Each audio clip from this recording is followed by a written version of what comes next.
Well, hey there, I am Jennifer Roskamp, a certified life coach and homeschool mom of 9 who is passionate about helping women just like you embrace the here and now while also being focused on creating the life you actually want. In reality, it's not about thinking life will get so much better or so much easier when you fill in the blank. Let's work on creating a life you love now. So let's dive in and get started on redefining Supermom to be someone who is present, intentional, and content rather than perfect in our homes, in our lives, and in our own skin. Let's get started. This is the Intentional Mom Podcast.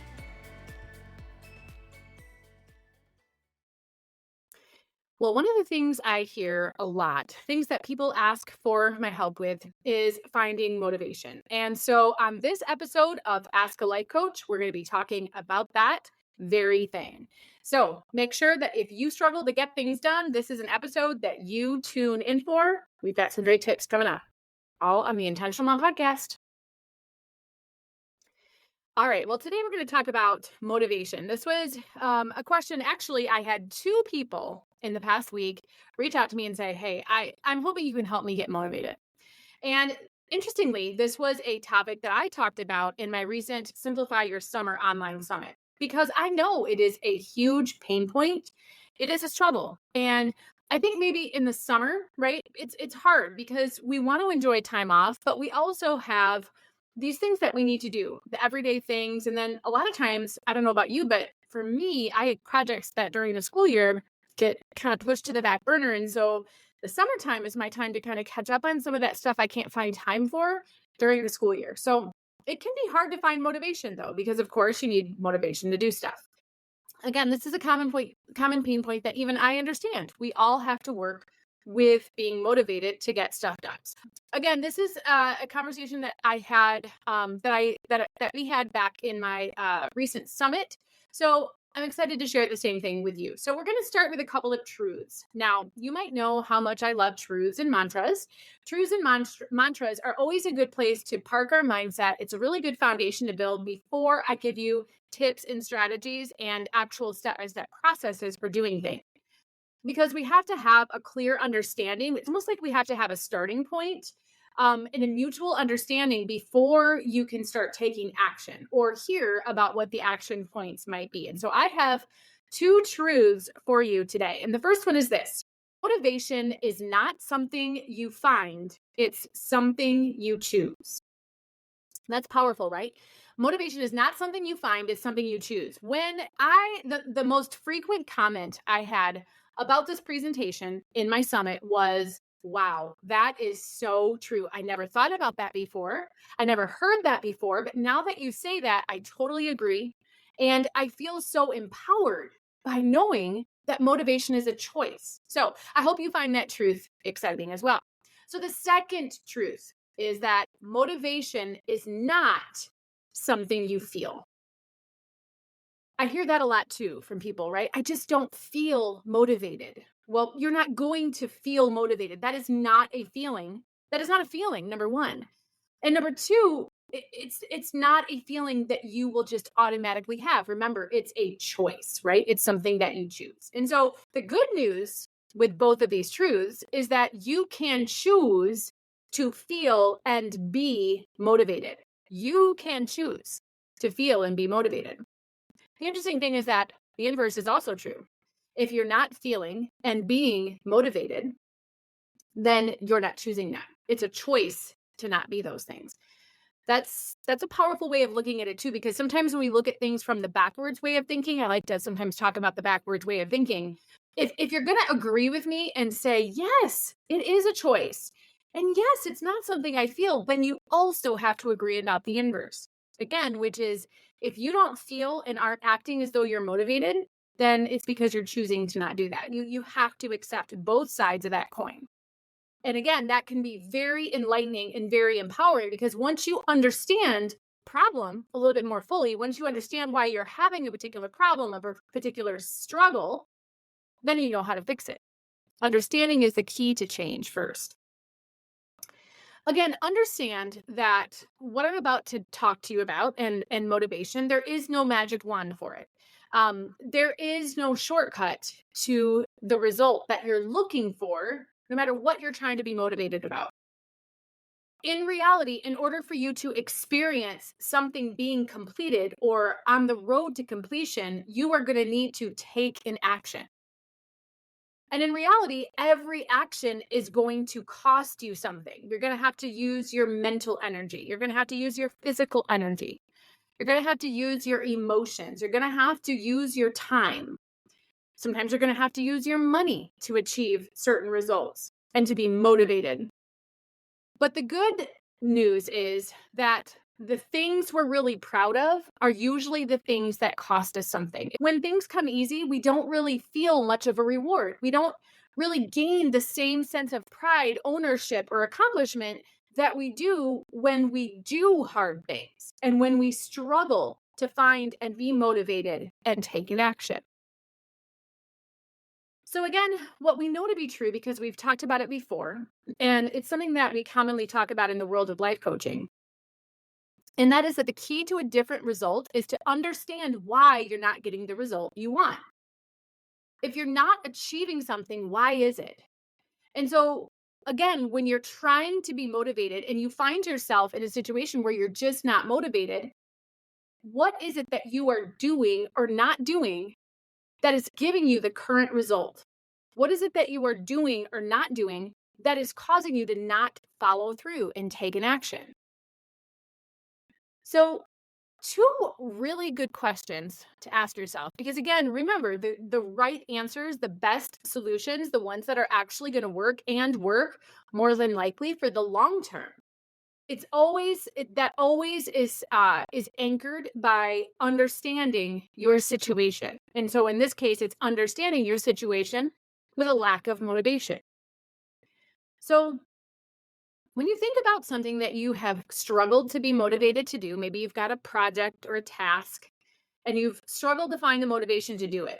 Here's a question to ask. What is it that you're trying to do? What are you trying to accomplish? You might say, I'm trying to organize my closet.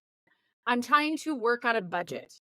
I'm trying to finish this class or course that I'm in the middle of taking. What is it you're trying to do? That's question number one. Question number two, again, when you find yourself struggling to find motivation or feel motivated, this is what you're going to ask. Number two, what is the resistance that you're feeling? Because you're always feeling resistance if you're not doing something. There's something that is causing you to say, yeah, I was going to do this, but now I'm not. In theory, I want to do this, but when it comes down to it, I'm really just not doing it. There's points of resistance or friction points. What are those? Name them. One of the most common reasons I find that people struggle with motivation is because whatever it is they're looking at doing feels overwhelming. And if that's true in this case, if you were, as you're diagnosing and saying, why am I struggling to be motivated? Well, I guess I feel overwhelmed. When that's the case, the best solution for when you feel overwhelmed by something is to make it smaller. Whatever you're asking yourself to do, that ask of yourself, make it a smaller ask. When it's a smaller ask, we tend to have fewer points of resistance or fewer friction points. And so if we can make it smaller, that resistance is going to loosen up, which means you then might have the motivation you need to get in there and work on it. You might also diagnose that you don't feel like doing it, whatever it is. And you also might not like it. And the way to kind of offset that is to remember, you don't have to like something in order to do it. And you don't have to feel like doing something in order to do it. There are plenty of things that I do and I'm sure there are plenty of things that you do in spite of not feeling like doing it. How many times do we have a conversation like that with our kids, right? Where they might say, oh, I don't feel like doing that, or I don't want to do that, right? And as parents, one of the common things we kind of interject back is, well, there are plenty of things in life I don't feel like doing either, or I don't want to do either, but I do them anyway. But sometimes the way that we talk to our kids and kind of the reality that we share with our kids can get lost on ourselves. And so if when you ask your questions, what is it that I'm trying to do and what is the resistance that I'm feeling? If you diagnose, I really just don't feel like doing this, remind yourself, you don't have to feel like doing it to do it. You can still do it. And the third most common reason that people struggle with getting the motivation they need or finding or creating the motivation they need to do something is because negative self-talk gets in the way. Negative self-talk is such a common thing that when I had a workshop to teach, I teach Accomplice workshops every month.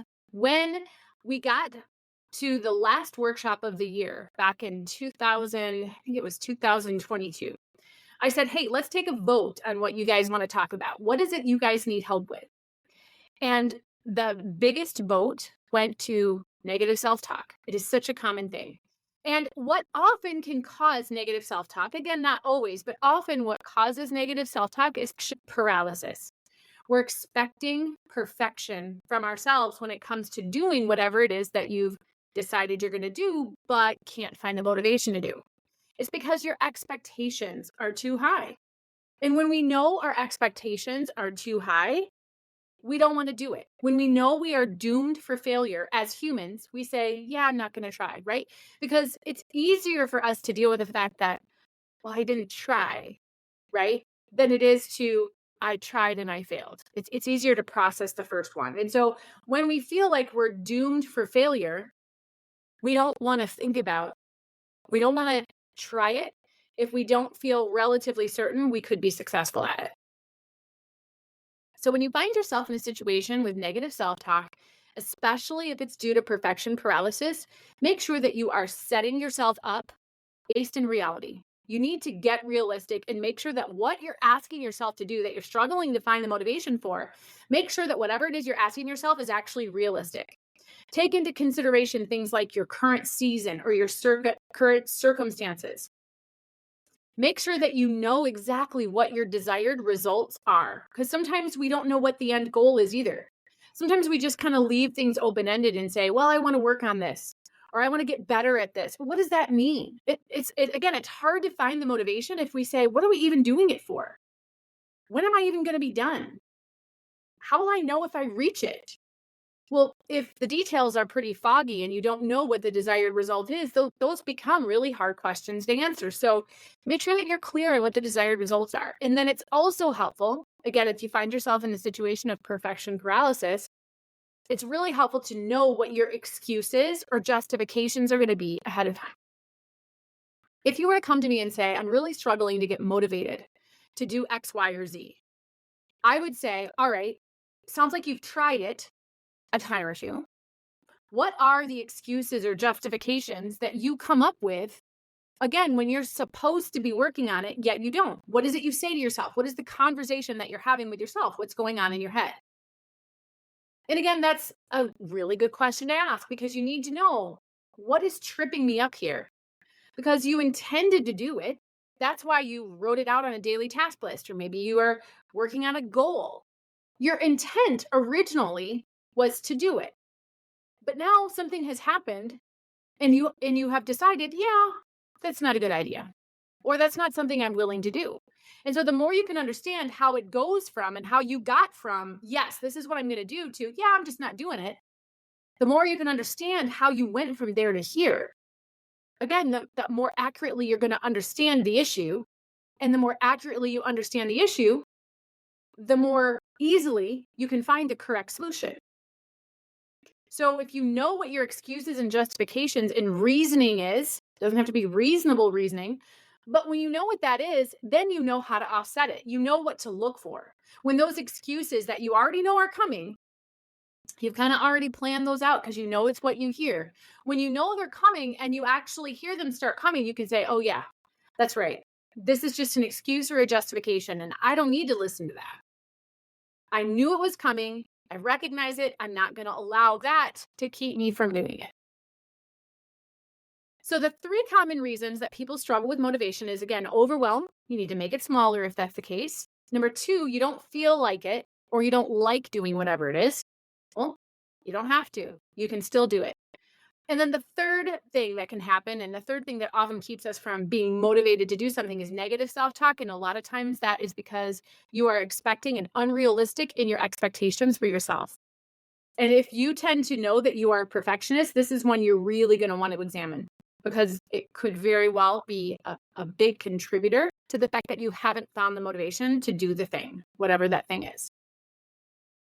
So here are some empowering action statements that when you find yourself struggling to be motivated, These are some things that will help you actually take the action.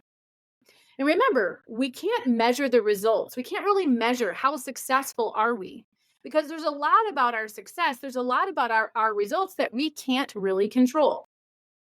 And so we don't really want to track that in order to ask ourselves and be able to really answer the question, was I motivated? We have to be able to track the efforts that we put forth.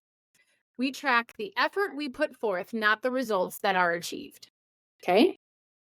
So here are some empowering action statements that, again, can help you put forth the best effort. Number 1, I choose to take action. I choose to take action. That's recognizing that it's a choice. You don't have to feel ready. You don't have to like it.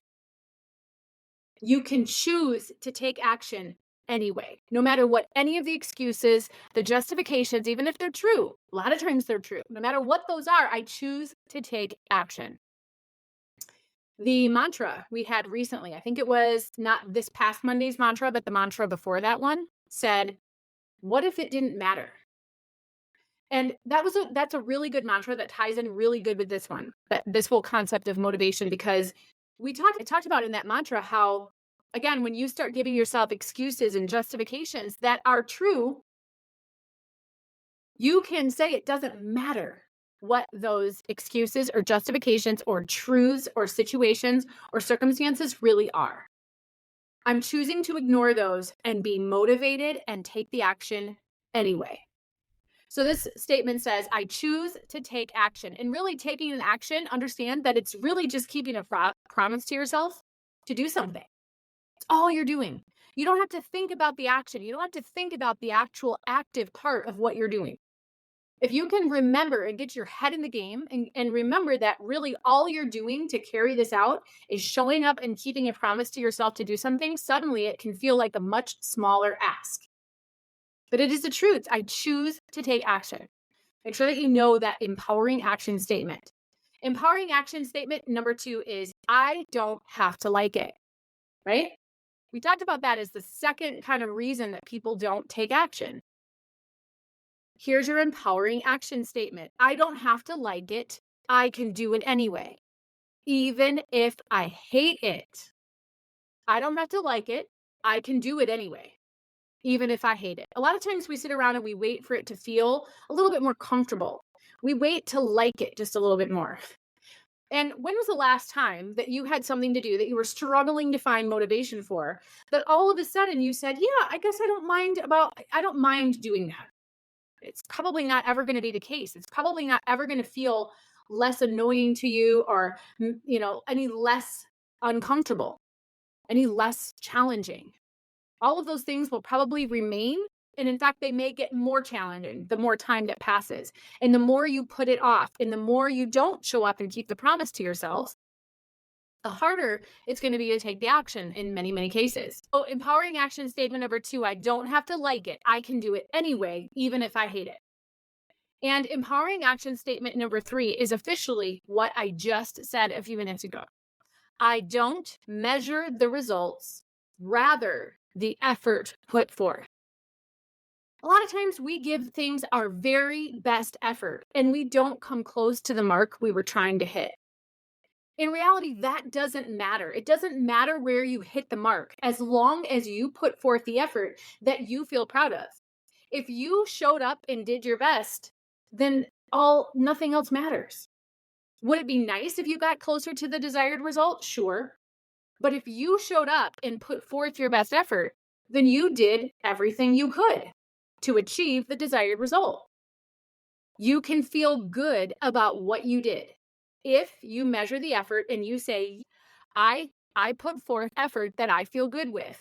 I am good. I am satisfied with the effort I put forth. I wish there were a different result, but I'm satisfied, and I'm satisfied with the effort I put forth. Then that's all you can ask of yourself.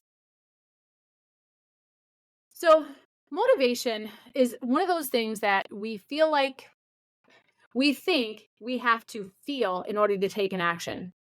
And so I hope this brief conversation has really changed things for you, where you understand it's a choice, and therefore I can choose to be motivated right now. I don't have to wait any longer. I don't have to wait until I feel, again, any less resistance. I can feel all the resistance in the world. In fact, I can even feel more resistance than I felt yesterday, and I can do it anyway because I am choosing to have the motivation to do it. That's what you need to know. So, that is what I have for you today when it comes to finding, although I use the word finding very carefully because you don't find it, but when it comes to talking about motivation. So if you have questions that you would like addressed by a life coach on our Friday episode of Ask a Life Coach, you can leave a comment here where the podcast is that you're listening to. You can email me, Jennifer Roski at asktheintentionalmom.com. You can leave me a DM on Instagram. I'm the Intentional Mom blog on Instagram. I'm happy to throw your question in the ring as one that we could answer right here on the podcast every Friday when we have our Ask a Life Coach episodes. So that's what I had for you today. Until we talk again, make it an intentional day. Well, I hope you found it powerful to think about how, you know what, I've been waiting to feel motivated all this time and I didn't know it was a choice. I hope that a light bulb went off where you say, you know what? I'm going to choose right now. And what if you did? This episode is going to end here in the next few seconds. What if, when this episode ended, you said, I'm choosing to be motivated right now? And whatever it is that you've been trying to be motivated about and you haven't found the motivation, man, start right now. Because starting is the biggest hurdle. And the cool thing is that if this is your marching order and you accept my challenge and my marching orders to you to actually get off this podcast right now when it ends and take action, I'm so excited to get you over that starting hurdle because that is usually the biggest one. So, do you accept my challenge? Let's bring this podcast to an end. Let's make sure that you're tuning in for the next podcast episode, which is on Monday, and we have Monday mantras every Monday. Man, those are such a good way to start the week. Right now, accept my challenge to stop listening and start working because it is a choice that you start working. So make it now and make it a good one. Until we talk again, have an amazing day.